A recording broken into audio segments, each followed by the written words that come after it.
Good morning, everyone. My name is Shane, and today I'll be discussing the Mountain Meadows Massacre. This was a tragic event that occurred in 1857 where paranoia created by a fear of religious persecution led to one of the worst moments in Mormon history. This event serves as a compelling case study of how religious fervor, fear, and authority can escalate into brutality. So I had never heard of the Mountain Meadows Massacre up until now. It wasn't covered in any of my history classes, which I found surprising. I only found out about it through my initial research for this project. So, with that in mind, I'd like to give everyone some context and a brief overview of the event. The Mountain Meadows Massacre occurred on September 11th in 1857 in southern Utah. According to my research, there's no correlation between this date and the attack of 9/11 in 2001. The Mormon community, led by church president Brigham Young at the time, had settled in Utah after facing severe religious persecution in the eastern United States, most notably with the murder of their founder, Joseph Smith.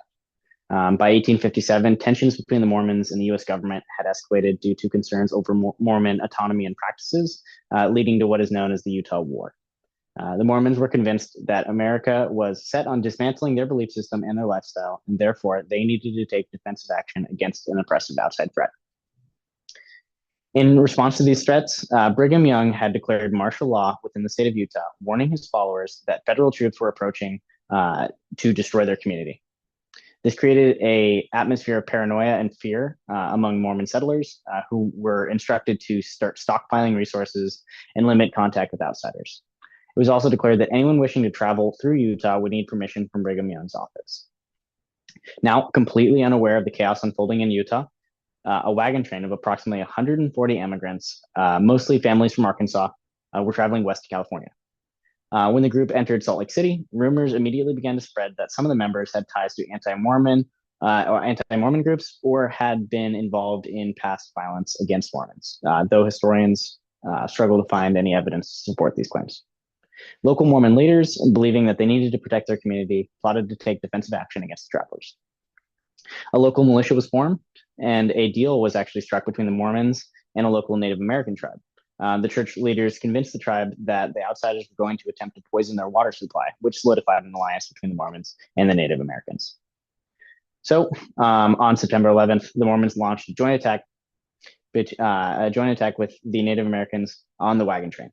The immigrants fought back, and they held out for several days. Eventually, the Mormons convinced the immigrants to surrender under a false promise of safe passage. Once they were unarmed, nearly all were massacred, except for 17 young children who were considered too young to remember or really understand the event. So some of the central themes here that we've seen in class that is clearly evident in this attack.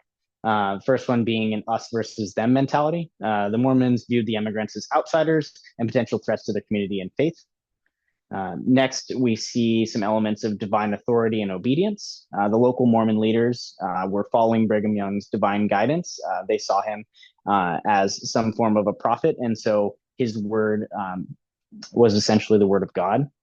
And so when Brigham Young says that they need to take these defensive actions, that really just demonstrates the power of the religious hierarchy at the time.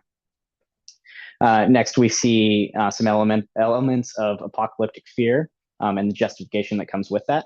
The Mormons believed that they were under siege and that violent action was necessary for their survival, aligning with some of the broader patterns of religiously motivated violence that we've seen in class.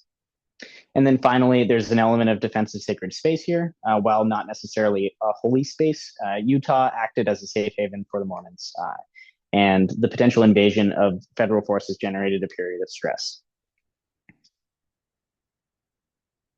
So some of the similarities here to other religious violence or other examples of religious violence. A strong comparison can be made between Al-Qaeda and the 9/11 attacks with the Mountain Meadows Massacre. They were both driven by a belief that the religious community was under existential threat. The Mormon settlers, much like Al-Qaeda operatives, perceived external forces as oppressors seeking to destroy their way of life. In both cases, leaders Brigham Young and Osama bin Laden fostered a sense of imminent danger, leading to their followers to believe that extreme preemptive violence was necessary for their survival. Additionally, we see elements of deception. Mountain Meadows victims were misled into surrendering just to be killed, just as Al Qaeda operatives used deceptive tactics on authorities and civilians before executing their attacks. In both cases, the perpetrators justified their violence as divinely sanctioned acts of defense against an invading enemy. Now, looking at the differences, typically when we look at religiously motivated attacks like 9/11 or the Boston Marathon bombing, we see attacks that are planned out for months or even years in advance and are usually inflicted on large public gatherings or events. However, the Mountain Meadows attack was more of a reactionary product of fear. Also, terrorism requires an audience to be effective, and the Mountain Meadows attack had no audience. They didn't leave a lava messenger to send back to the east. Instead, they specifically only spared those young enough to not understand. It's more like the Mormons were attempting to stand their ground rather than make an outward attack to draw attention. Now, looking out to the future, the Mountain Meadows Massacre remains a cautionary tale about the dangers of unchecked religious authority, fear, and isolation. Understanding these events helps us recognize the warning signs and work towards preventing history from repeating itself. To prevent future occurrences of religiously motivated violence, education and interfaith dialogue are crucial.